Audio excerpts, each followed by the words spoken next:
দর্শক স্বাগত চ্যানেল 24 এর নিয়মিত আয়োজন নিউজ লাইন 24 এ আপনাদের সাথে আছি আমি মিলা খন্দকার। সন্তানের ছোটখাটো অসুস্থতায়ও মা হয়ে পড়েন উদ্বিগ্ন। আর সেই সন্তান যদি লড়ে মারাত্মক সংক্রামক রোগ হামের সাথে, তাহলে নাওয়া খাওয়া ঘুম ছুটে যায় মায়ের। দেশের বিভিন্ন হাসপাতাল ও বাসাবাড়িতে দেখা মিলেছে এমন শত শত মার। অনেকে আবার এই রোগে সন্তান হারিয়ে বয়ে চলেছেন দুঃসহ কষ্টের সময়। বিশ্ব মা দিবসে এমন মায়েদের কথা জানাচ্ছেন জিনিয়া কবি সূচনা। হাসপাতালের প্রতিটি শয্যায় যেন এক একজন মায়ের যুদ্ধ। সন্তানের প্রতি নিঃশ্বাসে মিশে আছে দুশ্চিন্তা, ভয় আর প্রার্থনা। চোখে ঘুম নেই রাতের পর রাত। কেউ নিজের মুখে একবেলা খাবারও তোলেননি। হামের সাথে নারী ছেঁড়া ধনের জীবনযুদ্ধের যে পাহাড় সম ভার, তা বড্ড বেশি ক্লান্ত করে তুলেছে তাদের। কি করবো এখন, নিজের সন্তানের দিকে তাকাইতে গেলে নিজের দিকে তাকানো যায় না। অসুস্থ হোক এটাই আমার ইচ্ছা। আমার নিজের সন্তান অসুস্থ, মা হয়ে আবার কিভাবে খাওয়া দাওয়া হয় বা কোনো কিছুই হয় না। কোমল শরীরগুলো জ্বরে পুড়ছে, তার সাথে পুড়ছে মায়েদের হৃদয়। মা দিবসেও এই মায়েদের ছুটি নেই হাসপাতালের করিডোর থেকে।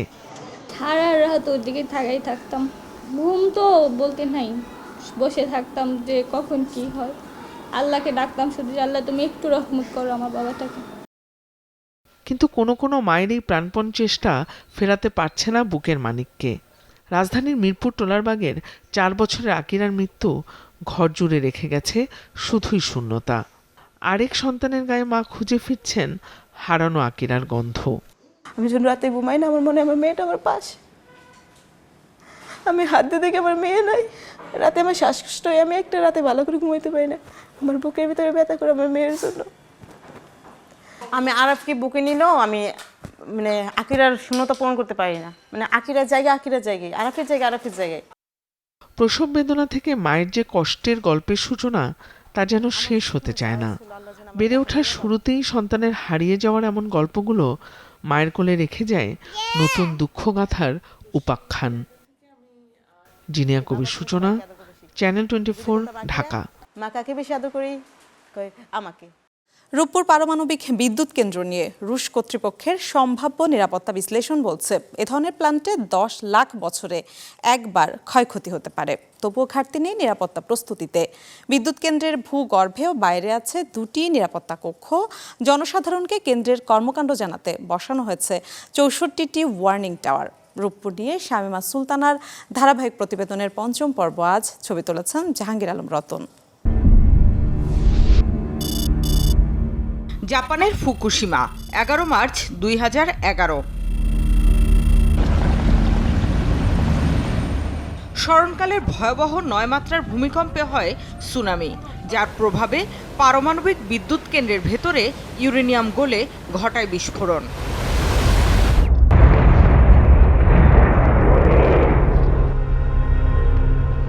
এর আগে 80-র দশকে ইউক্রেনের চেরনোবিল, 70-র দশকে যুক্তরাষ্ট্রের 3 মাইল আইল্যান্ড, 60-এর দশকে দেশটির SL1-এও ঘটে দুর্ঘটনা। সব মিলে পারমাণবিক বিদ্যুৎ উৎপাদনের 72 বছরের ইতিহাসে এমন বড় দুর্ঘটনা 4টি। দিন বদলেছে, এগিয়েছে পারমাণবিক প্রযুক্তি। এখন কোনো ত্রুটি বিচ্যুতি ঘটলে স্বয়ংক্রিয়ভাবে ভেতরেই সিলগালা হয়ে যায়, তাই কমেছে দুর্ঘটনার ঝুঁকি।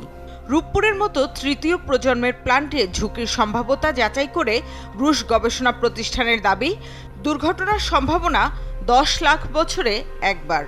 এত কিছুর পরেও মানুষের মনে আছে ভীতি। আমরা তো খুব শঙ্কার ভিতরে আছি। যদি কোনো সমস্যা হয়, আমরা এর থেকে নিরাপত্তা কিভাবে পাবো? কোনো দুর্ঘটনা হলে পারে কত দূর পর্যন্ত কোনো সমস্যা হবে, এগুলো কিন্তু এখনো জানাই নাই। বসে নেই কর্তৃপক্ষ। বিদ্যুৎ কেন্দ্রের ভেতরে মাটির গভীরে করা হয়েছে একটি নিরাপত্তা কক্ষ বা ইভাকুয়েশন সেন্টার, যেখানে প্রকল্পের 2500 কর্মীর সবাই কমপক্ষে 3 দিন নিরাপদে থাকতে পারবেন। আরেকটি হচ্ছে মূল কেন্দ্রের বাইরে গ্রিন সিটিতে, যেখান থেকে নিয়ন্ত্রণ করা যাবে গোটা পরিস্থিতি। যখন আমার রিঅ্যাক্টর টোটাল অপারেশনে থাকবে, আমি তখন এখানকার টেম্পারেচার, প্রেশার, কোন ভালভ ওপেন না ক্লোজ, এগুলো সবই আমরা এখান থেকে দেখতে পারবো। যে কোনো পরিস্থিতিতে মানুষকে নির্দেশনা জানাতে বিদ্যুৎ কেন্দ্রের চারদিকের 5 কিলোমিটারে বসানো আছে 64টি সাইরেন টাওয়ার। আল্লাহ না করুক যদি এই ধরনের কোনো একটা ইমার্জেন্সি ঘটে, সেটা কিন্তু নট অনলি প্ল্যান, তখন এটা national emergency. In that case government আমাদের সাথে থাকবে। আমাদের যে ন্যাশনাল ডাইজাস্টার সেন্টার আছে তার সাথে আমাদের যে offsite emergency response centre plus plan, তাদের একটা সমন্বয় কিন্তু ইতিমধ্যে তৈরি হয়েছে। অফসাইট এমার্জেন্সি রেসপন্স প্ল্যানও হয়েছে। যে স্বপ্নের শুরু হয়েছিল 60-এর দশকে, তখনকার প্রতিকূল পরিস্থিতিতে যার বাস্তবায়ন সম্ভব হয়নি, এত বছর পরে সেই পারমাণবিক বিদ্যুৎ উৎপাদনের পথে বাংলাদেশ। শামীমা সুলতানা, চ্যানেল 24, রূপপুর, ঈশ্বরদী, পাবনা। পাশাপাশি দাঁড়িয়ে থাকা দুটি বহুতল ভবন, একটি হেলে আছে আরেকটির গায়ে। তাই যে কোনো সময় বড় ধরনের দুর্ঘটনার শঙ্কায় চরম আতঙ্কে বাসিন্দারা। এমন বাস্তবতায় চাঁদপুর শহরের ভবন দুটি শিগগিরই খালি করার নির্দেশ দিয়েছে স্থানীয় প্রশাসন। বিস্তারিত জানবো আলী ইমরান শোভনের পাঠানো প্রতিবেদনে। চাঁদপুর শহরের পালপাড়া এলাকায় পাশাপাশি থাকা দুটি চারতলা ভবনের একটি হেলে পড়েছে পাশের ভবনের দিকে। এতে করে দুটি ভবনই এখন মারাত্মক ঝুঁকিতে পড়েছে। আপনাদের নিরাপদ স্থানে চলে যাবেন, অন্যথায় আমরা সিলগালা করে দেব। ভবনের বিভিন্ন স্থানে দেখা দিয়েছে ফাটল, নিচে টাঙানো হয়েছে সতর্কতামূলক সাইনবোর্ড। সম্ভাব্য দুর্ঘটনার আশঙ্কায় উদ্বেগ আতঙ্কে রয়েছেন বাসিন্দারা ও স্থানীয়রা। আপনারা অবিলম্বে বাসা দুটি খালি করে দিবেন। অভিযোগ, নির্মাণে অনিয়ম ও দীর্ঘদিনের তদারকির অভাবেই তৈরি হয়েছে এই ঝুঁকিপূর্ণ পরিস্থিতি। আমরা যে বিপদে আছি, যে বিপদের আতঙ্কের ভিতরে আছি, প্রশাসন এটাতে যদি একটা সুরাহা না করে, তাহলে আমরা আশেপাশে যারা আছি সবাই বিপদে আছি।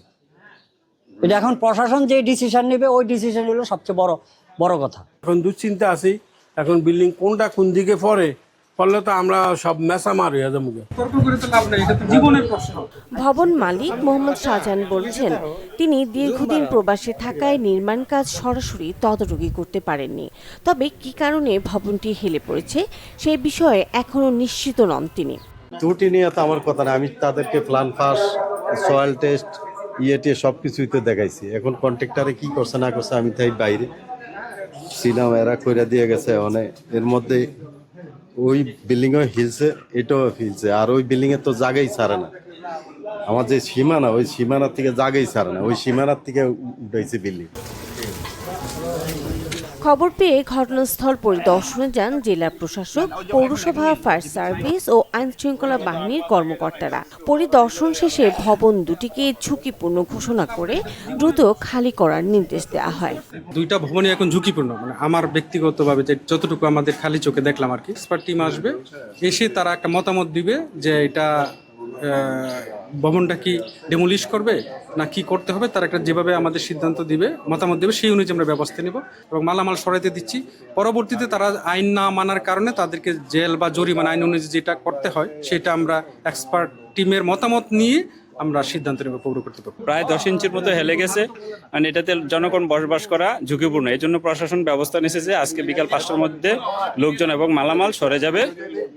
গেলে পরে তারা একটা উচ্চ পর্যায়ে কমিটি গঠন করবে, কমিটি যে সিদ্ধান্ত দিবে সেই সিদ্ধান্ত মোতাবেক প্রশাসন কাজ করবে। ঝুঁকিপূর্ণ এই ভবন ঘিরে এখন চরম উৎকণ্ঠায় সময় কাটছে এলাকাবাসীর। বড় কোনো দুর্ঘটনা ঘটার আগেই কার্যকর ব্যবস্থা নেওয়ার দাবি তাদের। আপনারা আপনাদের মালামাল নিয়ে আপনাদের নিরাপদ স্থানে চলে যাবেন। Desk report, channel 24। ভবন। অপরাধ নিয়ন্ত্রণ ও অপরাধীদের ধরতে নাটোর পৌরসভায় বসানো হয়েছে সিসি ক্যামেরা। তবে স্পষ্ট ফুটেজ না মেলায় বেগ পেতে হচ্ছে অপরাধী শনাক্তে। তাই ক্যামেরার সংখ্যা বাড়ানো এবং প্রধান সড়কের পাশাপাশি গলি রাস্তায়ও নজরদারির দাবি স্থানীয়দের। দেবাশিস কুমার সরকারের পাঠানো তথ্যচিত্রে ডেস্ক রিপোর্ট। নাটোর পৌরসভার হরিশপুর থেকে স্টেশন বাইপাস পর্যন্ত 5 কিলোমিটার এলাকার প্রধান সড়কে বসানো হয় 32টি ক্লোজ সার্কিট ক্যামেরা। শহরের আইনশৃঙ্খলা পরিস্থিতির উন্নতি ও দ্রুত অপরাধী শনাক্তে এই উদ্যোগ নেয় পৌর কর্তৃপক্ষ। নাটোর পৌরসভার প্রতি দাবি করি, তারা যেমন এই অপরাধ নিয়ন্ত্রণে সিসি ক্যামেরার ব্যবহার শুরু করেছেন, প্রতিটি মহল্লায় যেন এই ক্যামেরার ব্যবহার হয় সেই উদ্যোগ যেন তারা নেয়। আমাদের অনেক অপরাধ প্রবণতা কমে গেছে, বিভিন্ন দুর্ঘটনা হলেও সেগুলো চিহ্নিত করা সম্ভব হচ্ছে। এই অবস্থায় যদি শহরের বিভিন্ন মহল্লায় এটি আরেকটু সম্প্রসারিত করা হয় তাহলে আমরা নাগরিকরা অনেক উপকৃত হব। 2025 সালের মে মাসে বাস্তবায়ন করা এই কার্যক্রমে খরচ হয় 10 লাখ টাকা। তবে 1 বছর হতে চললেও তেমন সুফল মিলছে না বলে দাবি স্থানীয়দের। নাটোর পৌরসভার মধ্যে পৌরসভাতে 32টা ক্যামেরা দিয়ে আমার মনে হয় না কভার করা সম্ভব। চোর তো আসলে ফেমাস এরিয়া দিয়ে তো বের হবে না, সেক্ষেত্রে এই ক্যামেরাগুলো আরও ছোট ছোট ব্যবসায় প্রতিষ্ঠানের সামনে বিভিন্ন জায়গাতে দেওয়া উচিত ছিল। এলাকাবাসীর অভিযোগ, চুরি বা দুর্ঘটনায় বেশিরভাগ সময় স্পষ্ট ফুটেজ পাওয়া যায় না, ফলে অপরাধী শনাক্তে জটিলতা তৈরি হচ্ছে। তাই শুধু প্রধান সড়ক না, ক্যামেরা বসাতে হবে গলিপথেও। পুরো এলাকা আসলে নজরদারি করা সম্ভব না। আর যেটা দেখি যে বেশিরভাগ অপরাধ প্রবণ হয় হলো অলিতে গলিতে, তো এই সিসি ক্যামেরার পরিমাণ বাড়াতে হবে, অলিতে গলিতেও সিসি ক্যামেরা দিতে হবে। আমাদের মহল্লার মধ্যে কিছু সিসি ক্যামেরা স্থাপন করা হোক এবং যেখানে ছিনতাই হয় বা যেখানে ছিনতাই হওয়ার সম্ভাবনা আছে এখানে আমাদের দাবি, জোরালো দাবি যে এখানে সিসি ক্যামেরা স্থাপন করা হোক। উন্নত প্রযুক্তি এবং ক্যামেরার সংখ্যা বাড়াতে স্থানীয়দের দাবির সাথে একমত পুলিশও। কর্মকর্তারা বলছেন, এ নিয়ে জানানো হয়েছে পৌর কর্তৃপক্ষকে, তারাও দিয়েছেন ইতিবাচক সাড়া। কিছু সিসি ক্যামেরা স্থাপন করা হয়েছে যেগুলো আসলে পর্যাপ্ত নহে। আমি পৌরসভার কর্তৃপক্ষের কাছে অনুরোধ করব মেইন রাস্তা ছাড়াও যেন পর্যাপ্ত কিছু সিসি ক্যামেরা বিভিন্ন অলিতে গলিতে স্থাপন করা হয়। কিছু সিসি ক্যামেরা দিলে এলাকার মানুষ উপকৃত হবে, আইন শৃঙ্খলা পরিস্থিতি অনেক ভালো থাকবে। আরও কয়েকটি গুরুত্বপূর্ণ স্থানে যাতে অপরাধ প্রবণতা বৃদ্ধি না পায় এবং অপরাধ প্রবণতা দূরকরণের লক্ষ্যে আমরা আরও কয়েকটি গুরুত্বপূর্ণ স্থানে সিসি ক্যামেরা বসানোর পরিকল্পনা করতেছি। স্থানীয়রা বলছেন, অপরাধ নিয়ন্ত্রণ ও তদন্ত কার্যক্রম আরও সহজ করতে ব্যাপক ভূমিকা রাখতে পারে আধুনিক প্রযুক্তি। তাই শহরকে নিরাপদ করতে প্রযুক্তির ব্যবহার বাড়ানো সময়ের দাবি। Desk report, channel 24। আবিষ্কার আর উদ্ভাবনের নেশা থেকেই শুরু। নিজের ছোট্ট ঘরকে গবেষণাগার বানিয়ে তৈরি করেছেন রোবট। এই উদ্ভাবন নিয়ে স্বর্ণপদক জিতে নিয়েছেন চুয়াডাঙ্গার তরুণ জাহিদ হাসান জিহাদ। আন্তর্জাতিক অঙ্গনে সগৌরবে উড়িয়েছেন দেশের পতাকা। রেজাউল করিম লিটনের পাঠানো তথ্য ছবিতে ডেস্ক রিপোর্ট। চুয়াডাঙ্গা জেলার দর্শনার পরানপুর গ্রামের নিম্ন মধ্যবিত্ত পরিবারের সন্তান জাহিদ হাসান জিহাদ। শৈশব থেকেই প্রযুক্তি আর রোবোটিক্স নিয়ে ছিল গভীর আগ্রহ। সীমিত সামর্থ্যের মধ্যেই নিজের উদ্যোগে গড়ে তোলেন Chuadanga science and robotics club, আর নিজের বেডরুমকেই বানান গবেষণাগার। তার উদ্ভাবিত হেক্সাগার্ড রোভার আগুন নিয়ন্ত্রণ, উদ্ধার অভিযান, বোমা নিষ্ক্রিয়করণ সহ ঝুঁকিপূর্ণ বিভিন্ন কাজে মানুষের বিকল্প হিসেবে কাজ করতে সক্ষম। East West north south up and down মূলত চারিদিক থেকে আমাদের প্রোটেক্ট করছে অ্যান্ড 6টা সেক্টরে কাজ করছে। এজন্য আমরা নাম দিয়েছি হেক্সাগার্ড রোভার। পরে প্রযুক্তিকে আরও কার্যকর করতে এর সঙ্গে যুক্ত করেন বিশেষ ড্রোন সিস্টেমও। এই উদ্ভাবন নিয়ে আন্তর্জাতিক প্রতিযোগিতায় অংশ নিয়ে মালয়েশিয়া ও থাইল্যান্ডে জিতেছেন স্বর্ণপদক। আমার ভবিষ্যৎ পরিকল্পনা হলো আমি যেন আমার এই রোভারের প্রজেক্টটা বাণিজ্যিকভাবে যেন এটাকে শুরু করতে পারি, যেন সরকার তার বিভিন্ন সেক্টরে যেন প্রজেক্টটা নিয়ে কাজ করতে পারে। এবং চুয়াডাঙ্গা জেলায় যেহেতু এরকম কোনো প্রতিষ্ঠান নাই যেখানে আমরা রোবোটিক্স নিয়ে গবেষণা করতে পারবো, তো এমন একটা প্রতিষ্ঠান তৈরি করা যেখানে আমরা রোবোটিক্স নিয়ে গবেষণা করতে পারবো এবং আরও বাংলাদেশকে বিভিন্ন দেশের মাঝে রিপ্রেজেন্ট করতে পারবো। তবে এই সাফল্যের পথ মোটেও সহজ ছিল না। অসুস্থ বাবার চিকিৎসার খরচ সামলেও ছেলেকে বিদেশে পাঠাতে ধার দেনা করেছেন মা নাসিমা খাতুন। ছেলের বিশ্বজয়ে এখন গর্বিত পুরো পরিবার। চিন্তা, চেতনা, ধারণা মানে সার্বক্ষণিক সে এইটার উপরেই তার হলো সে 21টা দেশের ভিতরে স্বর্ণপদক নিয়ে আজকে বাংলাদেশের মুখ উজ্জ্বল করেছে। আমি মা হিসাবে আমি আনন্দিত, আমি গর্বিত। সবাই আমার ছেলের জন্য দোয়া করবেন, আমার ছেলের পাশে দাঁড়াবেন। সে ভবিষ্যতে বাংলাদেশের পক্ষ হয়ে সে আরও কিছু অর্জন করে নিয়ে আসবে। আপনারা সবাই যদি আমার ছেলের পাশে দাঁড়ান তাহলে অবশ্যই এটা সম্ভব, এটা আমার ছেলে করতে পারবে। জিহাদের এই অর্জনে আনন্দিত স্থানীয়রাও। সরকারি পৃষ্ঠপোষকতা পেলে তার উদ্ভাবন দেশের প্রতিরক্ষা ও দুর্যোগ ব্যবস্থাপনাতেও গুরুত্বপূর্ণ ভূমিকা রাখতে পারে বলে মনে করেন তারা। গর্বের বিষয়, আমাদের এলাকায় এই ধরনের কিছু কেউই তৈরি করতে পারেনি। অল্প বয়সের ছেলে সে তৈরি করেছে, আমরা খুব ধন্য, এলাকাবাসীও আমরা ধন্য। তার এই অর্জনের মাধ্যমেই আমরা গর্বিত এবং দর্শন সরকারি কলেজ গর্বিত, এবং তার এই আবিষ্কারের ফলে যারা কিশোর আছে তারা হচ্ছে এই রোবটের বিষয় অনুপ্রাণিত হচ্ছে।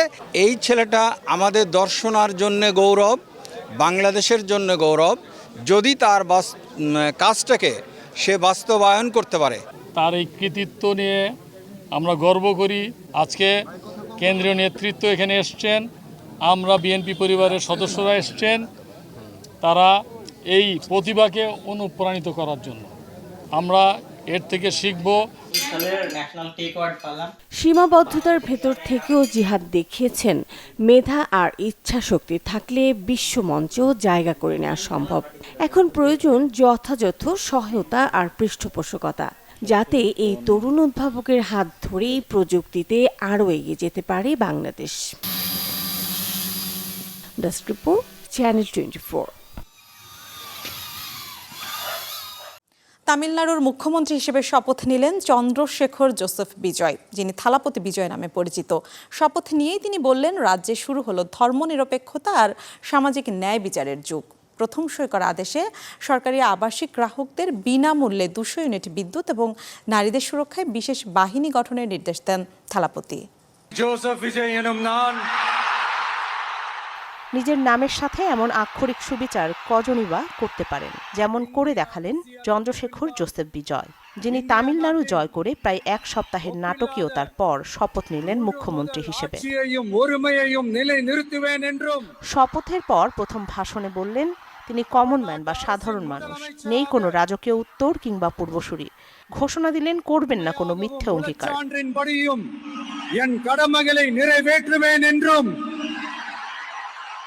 அரசியல் அமைப்பிற்கும் சட்டத்திற்கும் இணங்க அச்சமும் ஒருதலை சார்பும் இன்றி সিনে জগতের আলো থেকে বেরিয়ে প্রথমবার দল গঠন, নির্বাচনে অংশগ্রহণ এবং মুখ্যমন্ত্রী, এমন ভাগ্য সংযোগ ঘটানো থালাপতি বিজয় অভিষেক ভাষণে বললেন, তামিলনাড়ুতে এখন থেকে তিনিই ক্ষমতার ভরকেন্দ্রে, অন্য কেউ নয়।